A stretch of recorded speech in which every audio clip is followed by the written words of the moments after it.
Hey, what's up, y'all? It's your girl Gigs. Welcome back to the channel. This isn't really a cigarette diaries. I just wanted to talk about something real quick.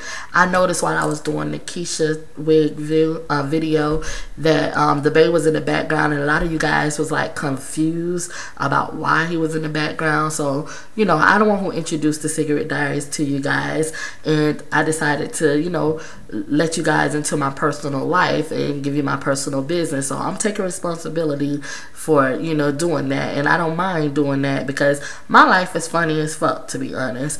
So although the cigarette diaries that I did, the last one, is titled Bae Turned Stalker, a lot of shit has changed since then. I was actually done, absolutely done with this guy at the time I recorded that video, Bae Turned Stalker. He kept calling, kept calling. I wasn't able to change my phone number because I wanted to wait a little bit because the doctor's like, you know, I just had surgery on my eyes. Doctors have my phone number. I just moved into this apartment, so as far as work is concerned, people have my phone number as well. So I didn't want to change the phone number, so he kept calling, which really didn't mean anything because all I did was call avoid anyways. And then I went on a doctor's appointment one day and came home. This nigga was on my doorstep. Like I told y'all before, it's a little bit different when you're in front of somebody. It's so easy to hang up on somebody over the phone. It's so easy to talk shit over the phone. You know, I used to be a telemarketer, and they used to tell us that all the time. These people are over the phone. Why are you afraid of them? You know, but it's hard to do that shit while you're in person. So, to make a long story short, he was on my doorstep, and I ended up talking to him.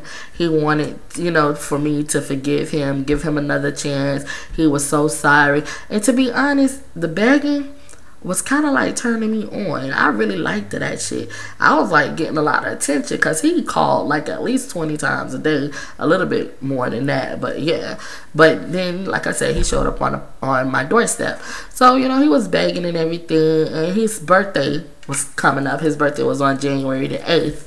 And so, he was like, spend time with me on my birthday and shit.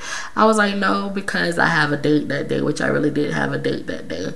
And he was like, no, you know what I'm saying, just give me a chance. Don't let a good nigga pass you by over one silly mistake or whatever. I was like, no, nigga, it was actually 2 silly mistakes. And he was like, okay, just give me another chance because you already know 3 strikes and you're out.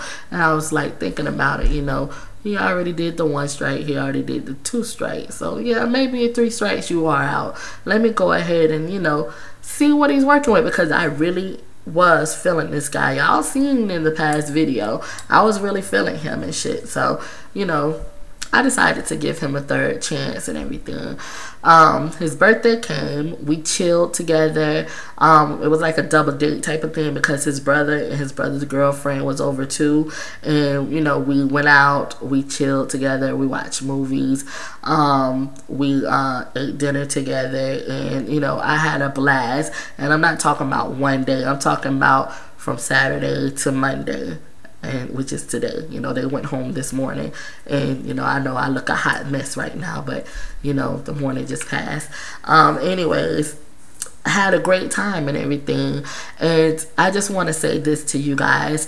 I know I, you know, open up my life to you guys, and I don't mind any positive or negative feedback, and I don't mind any opinions. At the end of the day, I'm the one that has to make the decision, and I'm grown. I take responsibility for any actions that I take. So if anything happens, I, you know, have to, you know, just basically take care of it at the time. But I do appreciate all of you guys' opinions and all of you guys' feedbacks because I know you guys really do care for, you know, my well-being, and I really do, you know, appreciate that. And I should have known, you know, my mom, I don't know why I always like to bring my mom into shit, but my mom, if I go tell her everything that's happening in my relationship, especially the bad shit, I have to put up with the fact that she knows the bad shit that went on with me and him. Then I have to put up the fact that you guys know the bad shit that went on with me and him. Because, see, it's always good to have somebody to talk to. And being that I have no friends right now in my circle, I only have my sister and my mom. I try not to tell them the bad things, because although he did do wrong in the situation that happened before, I forgave him. And I know it's going to be hard for my mom and my sister to forgive him, because they already know. You know, when you tell somebody all of the bad shit that's going on with your relationship, they're going to hold on to that shit. You might moved on from that shit, but they haven't. Especially my mama, she is cutthroat. She'll let you know exactly how it is, what time it is. You know, if I'm like this, my mama is like this, and my sister is a little bit worse than both of us. So, you know, they end up forgiving. Well, my mom probably don't know right now, but my sister ended up forgiving him too. So, you know, I'm gonna keep it real with you guys. I'm gonna give y'all the bad, and I'm gonna give y'all the good, because I was the one who created the Cigarette Diaries. And a diary is a diary. It's something that you know, tell everything. And I feel like, since I'm telling you guys this, you know, just know that I do appreciate all of you guys' concern, but I'm the one who has to deal with everything at the end of the day, and I do take all full responsibility on that. So on that note, I have a question for you guys. And as a matter of fact, I had to tell you something else after the question, which is a big, huge shocker. So the question is, I happened to watch Genesis Book of World Records. There was this 80-year-old couple. They had been married for 65 years. 65 years. They was like 80 something going on 90 years old. And they're in the Genesis Book of World Records for the first couple to get married the fastest. And this is how their story went. The guy went through this drive-through, this fast food drive-through, seen the lady, and then the lady seen him, and it was love at first sight. They fell in love. After they left the drive-through, they went to a wedding chapel and they got married. He said that it was the best move he made in his life, because they've been married for 65 years. So they're the fastest couple to get married.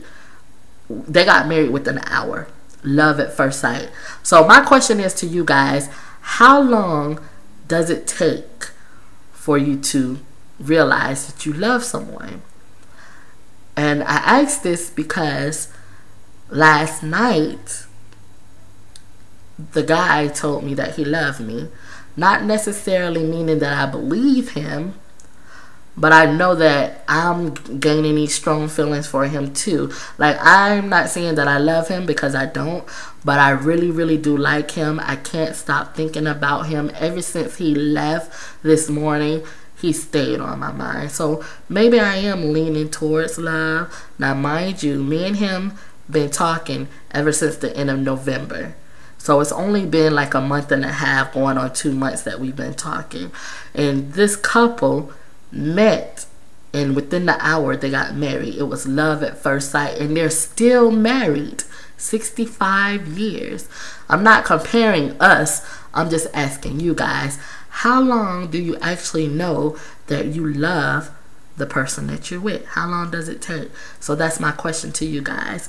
Now, all of us ladies love gossip and all this juicy, you know, stuff that's going on. I know you ladies like to hear the shit that's going on in my life and shit. So to you ladies, here's the juicy gossip.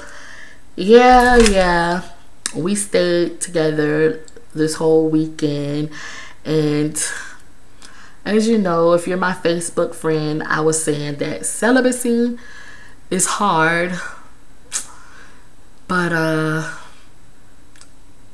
I gave in.